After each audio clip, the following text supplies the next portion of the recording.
બનાસકાંઠામાં કમોસમી વરસાદ બાદ વળતર ભેદભાવનો આરોપ. આગડોલના ખેડૂતો કલેક્ટર કચેરીએ ધસી આવ્યા. ડીસા તાલુકાના આગડોલ ગામના ખેડૂતોમાં કમોસમી વરસાદના વળતર મુદ્દે ભારે રોષ જોવા મળ્યો. બનાસકાંઠા જિલ્લામાં કમોસમી વરસાદથી ખેતી પાકોને ભારે નુકસાન પહોંચ્યું હોવા છતાં વળતર ચૂકવણીમાં ભેદભાવ કરવામાં આવ્યો હોવાના આક્ષેપો સામે આવ્યા છે. આગડોલ ગામના ખેડૂતો મોટી સંખ્યામાં એકત્રિત થઈ પ્રાંત કલેક્ટર કચેરીએ પહોંચ્યા. ખેડૂતોએ લેખિત રજૂઆત કરી તંત્ર સામે પોતાની વેદના અને નારાજગી વ્યક્ત કરી હતી. ખેડૂતોનો આક્ષેપ છે કે તંત્ર દ્વારા કરવામાં આવેલા વળતર સર્વેમાં ગંભીર બેદરકારી દાખવવામાં આવી છે.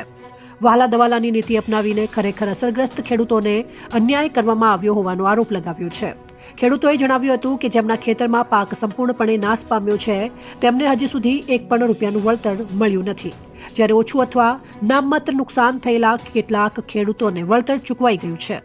કલેક્ટર કચેરી ખાતે પહોંચેલા ખેડૂતો દ્વારા સૂત્રોચ્ચાર કરી વિરોધ નોંધાવવામાં આવ્યો હતો. ખેડૂતોની સ્પષ્ટ માંગ છે કે ખોટા સર્વેને રદ કરી ફરીથી નિષ્પક્ષ અને પારદર્શક સર્વે હાથ ધરવામાં આવે. ખેડૂતોનું કહેવું છે કે ખરેખર અસરગ્રસ્ત ખેડૂતોને તાત્કાલિક યોગ્ય સહાય ચૂકવવામાં આવે. જો યોગ્ય ન્યાય નહીં મળે તો આગામી દિવસોમાં આંદોલન વધુ ઉગ્ર બનાવવાની ચેતવણી પણ આપવામાં આવી છે. કમોસમી વરસાદના વળતર મુદ્દે તંત્ર સામે ખેડૂતોનો રોષ સતત વધી રહ્યો છે. હવે જોવાનું રહ્યું કે તંત્ર ખેડૂતોની રજૂઆતને કેટલી ગંભીરતાથી લે છે અને તેમને ક્યારે ન્યાય મળે છે.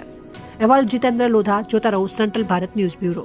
કરી ગયા બરાબર અને જૂઠા ખેડૂતો પૈસા લઈ ગયા. કોને કીધું તમને સંબંધ? અધિકારી સાહેબ, આજે સર્વે અધિકારી, કયા અધિકારી નામ છે? વિતરણ અધિકારી ભાઈ વસંતભાઈ કરીને નામ છે. તમારી શું માંગ છે?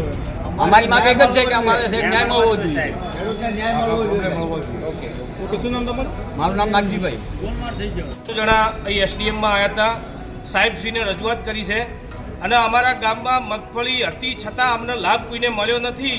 જે સર્વે કરવા આવ્યા હતા એ અમારું ગામ 1500 વોટિંગનું ગામ છે, પણ 2 કલાકમાં સર્વે કરીને જતા રહ્યા. એટલો ફાસ્ટ સર્વે કેવી રીતે થયો અને કયો સંબંધ તમે સાચવ્યો, કઈ તમારી લાગવડ હતી કે કઈ તમે લાંચ લીધી, એવું અમને સાહેબશ્રીને નમ્ર વિનંતી, સરકારને નમ્ર વિનંતી કે અમને ઝડપથી આનું નિરાકરણ લાવે. અને ખેડૂતોએ ઉસીના પૈસા લઈને બિયારણ લાવ્યું હતું, મગફળું દવા અને બધું હજુ હોમેવાળાને આલ્યા નહીં, મગફળું બગડી ગયું અને સરકારે જે પૈસા ફાળવ્યા હતા એ એમાંથી અધિકારીઓ જે સંબંધ સાચવ્યા જે કૌભાંડ કર્યું એનું બહાર આવે એવી અમારા આગડોલ ગામની નમ્ર વિનંતી છે.